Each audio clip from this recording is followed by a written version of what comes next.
Preview.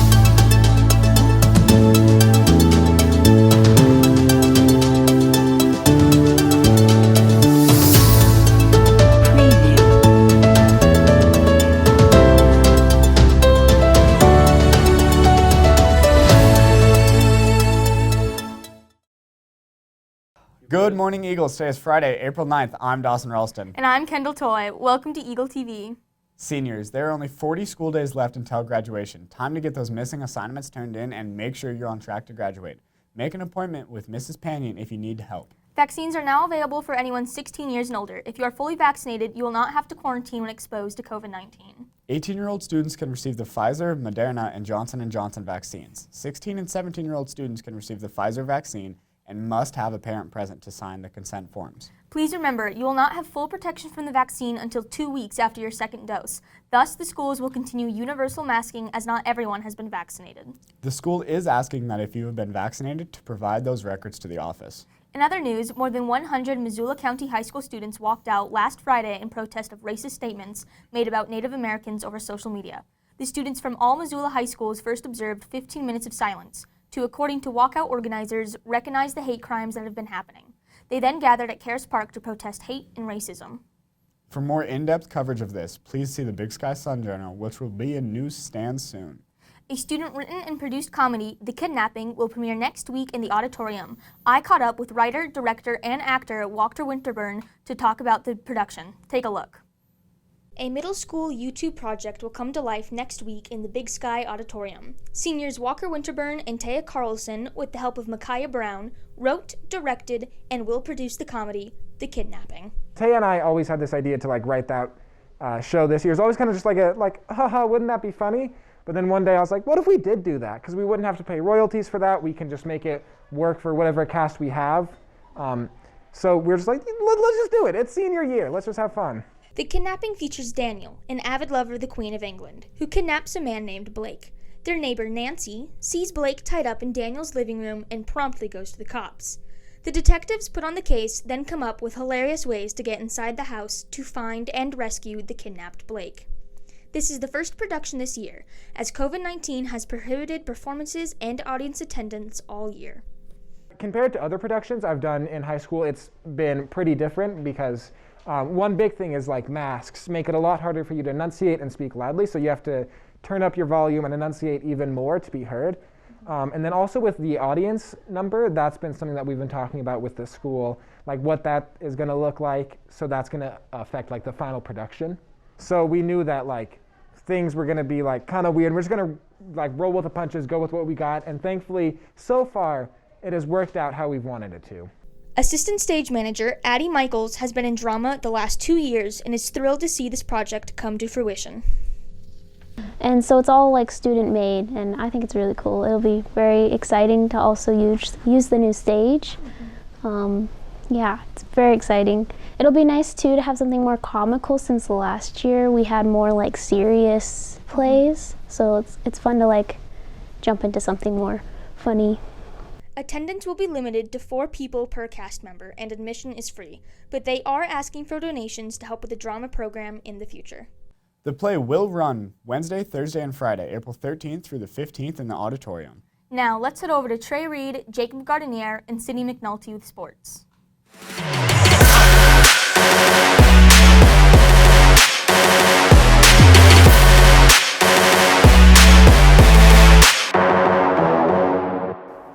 Hello, ladies and gentlemen. This is Jake Gardner and Trey Reed and special guest Cole Campbell coming to you from behind the arc.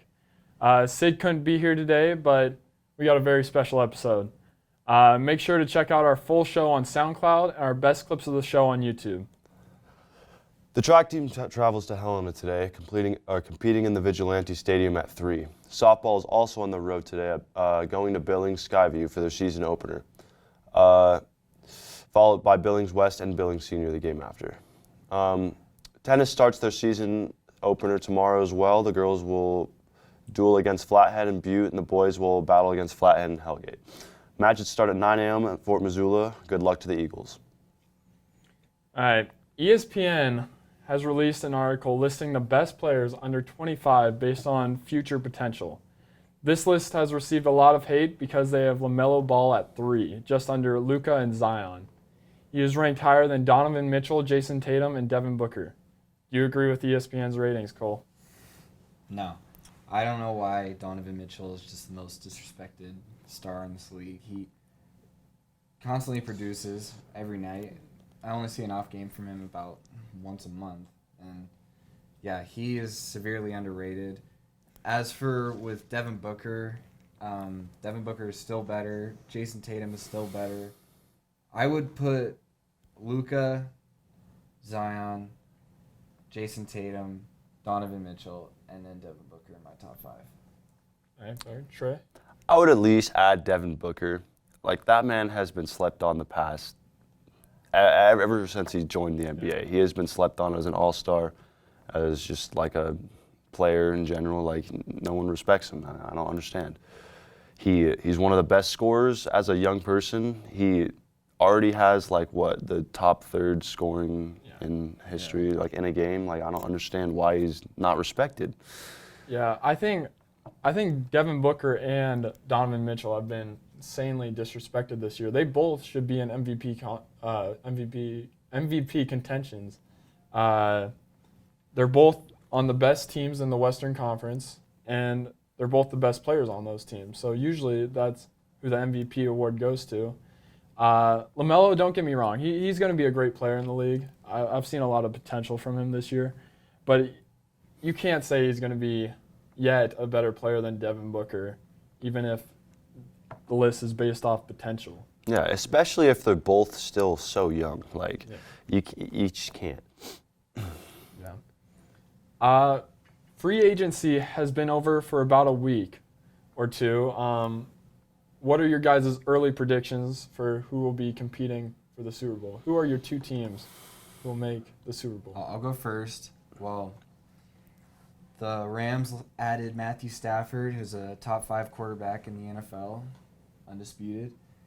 It's a pretty big boost for them, and I think that was really their only missing piece. They played their playoff games with the backup quarterback, and now they add Stafford, and I think that they're going to come out of the NFC this year, except I could see them battling with... What? Did you stop? Wait, did you say Matthew Stafford is the best quarterback? I said he's top 5. Top 5? Yeah. I can What? name From 5 better quarterbacks. What than list? Matthew Stafford. Yeah. This is a list coming from my Maybe heart. top 5 Lions. Yeah, from a quarterbacks of all Lions time. fan. No, he's the best Lions quarterback of all time. He's best quarterback in the NFC North.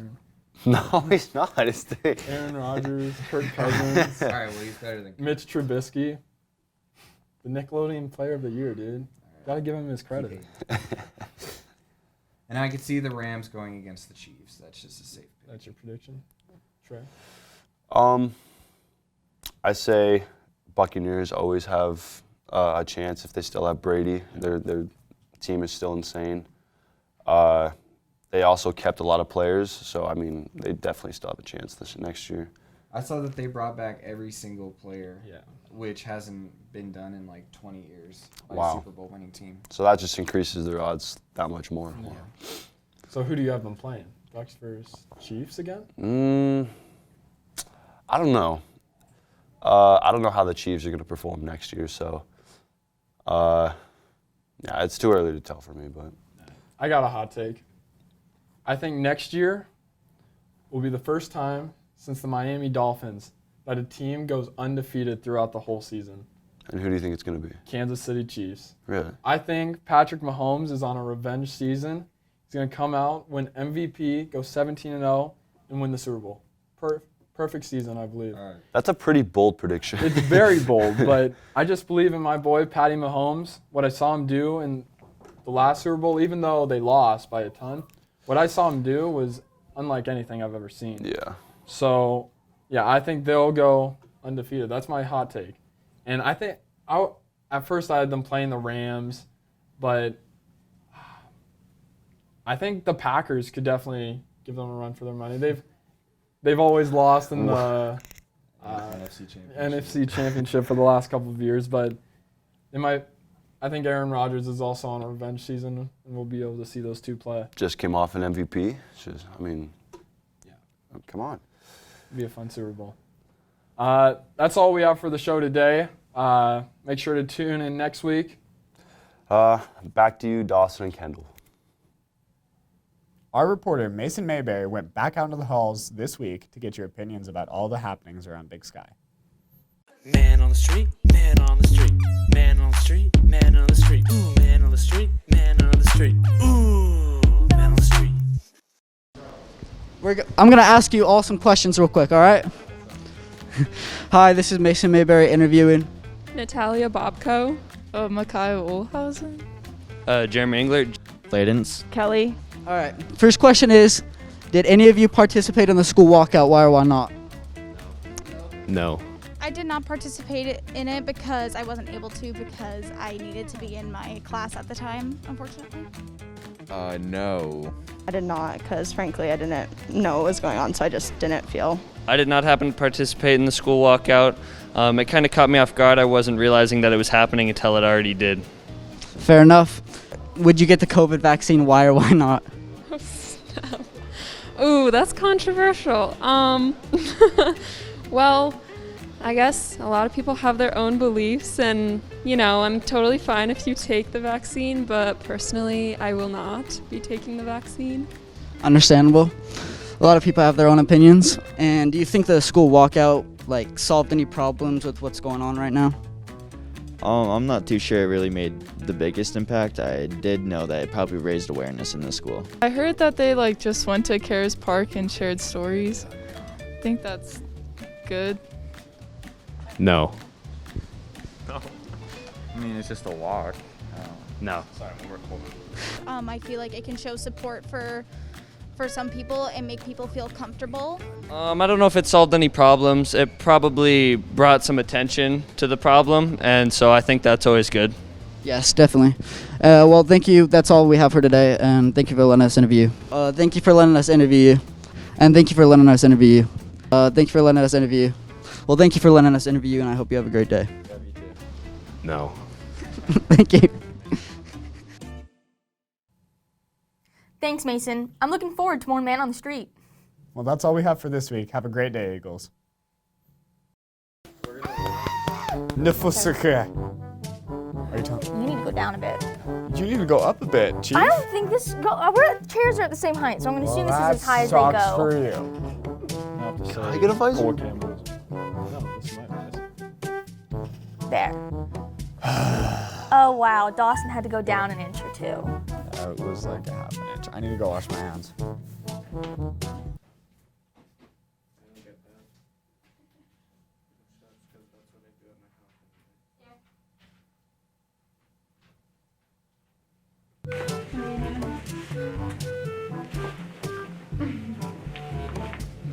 Recording you? Yeah. You're really blurry. Oh, there we go. There. Sink noises. Sink noises.